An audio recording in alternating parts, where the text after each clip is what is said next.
This is a mirror. We just redid our bathroom, so we're no longer using this mirror because it doesn't match the new stuff. And this, well, it's a cardboard box. We get lots of cardboard boxes. Every week we get cardboard boxes. And in this cardboard box, I put some old pieces of wood. These are some light bulbs. I've slowly been trying to change my house to have all LED bulbs to be more energy efficient, so these are some old bulbs. I just have to figure out how to recycle them. These are some glass bottles. They're from last night's dinner. And pretty soon we're going to take all of our glass bottles and turn them in for a small amount of money. This is aluminum foil, as you can tell. Usually I reuse it, but this piece is pretty scrunched up, so I think it's time for it to go to the recycling bin. And this is a can of coffee.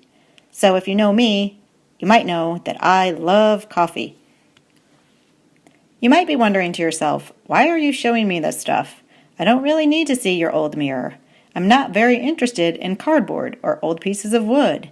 And why do I need to know about your glass bottles and your aluminum foil, old light bulbs?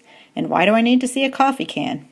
Well, the reason why is because I just finished reading this great book. It's by Shelley Pearsall, and it's called The Seventh Most Important Thing.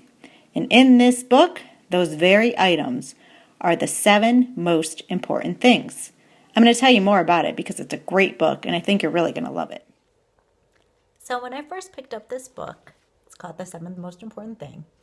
When I first picked it up, I picked it up because it was on the nutmeg shelf. It's a nutmeg nominee, and I've been trying to go through those as much as I can. And it turns out this book is about a teenager named Arthur. And Arthur makes a pretty bad decision, a really horrible mistake, actually. He throws a brick at the neighborhood junk man. There's this guy who goes around his neighborhood. They call him the junk man. And this guy picks up people's garbage, puts it in a cart, pushes it around. And this book really got me thinking because our town has some people that push around carts. And I always kind of looked at them, and I'll admit that I've judged them. I've thought by looking at them that I knew their story. And this book was so great at reminding me that you can't tell someone's story just by looking at them. So I like that. I like when a book really challenges me, and it challenges how I think, and this book did that. Other thing I loved about this book, The Seventh Most Important Thing, it was really easy to read. I like quick reads. Even though I'm a librarian and you might be thinking, oh, you love books, I don't love books that are long and boring, and I don't love books where I can't get into the story. This was none of those things. This book was easy to read. I finished the whole thing in one night, which I barely ever do, even though I'm a librarian.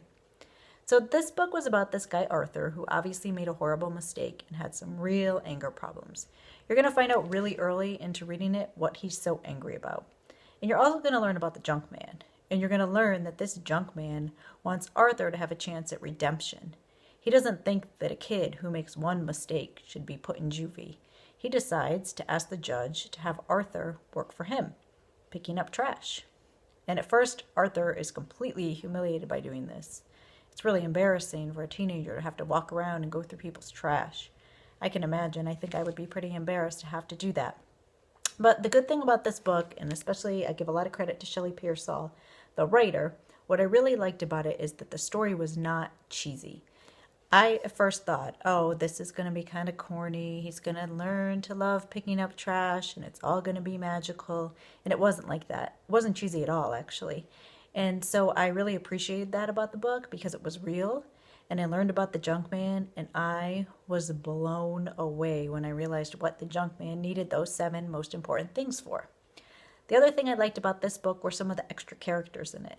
Arthur makes friends with this kid named Squeak, this little nerdy guy who reminds me of some of my favorite students, and I liked him a lot. And I also love this character that he found on his way to the junk man's garage named Groovy Jim.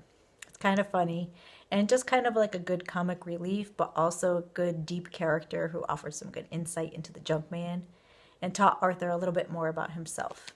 So I loved this book, The Seventh Most Important Thing, because I loved seeing what the junk man was doing. I loved seeing how Arthur learned from his mistakes, and I loved that it was quick and easy to read. Now, I need you to get it, and I need you to read it so that we could talk about it.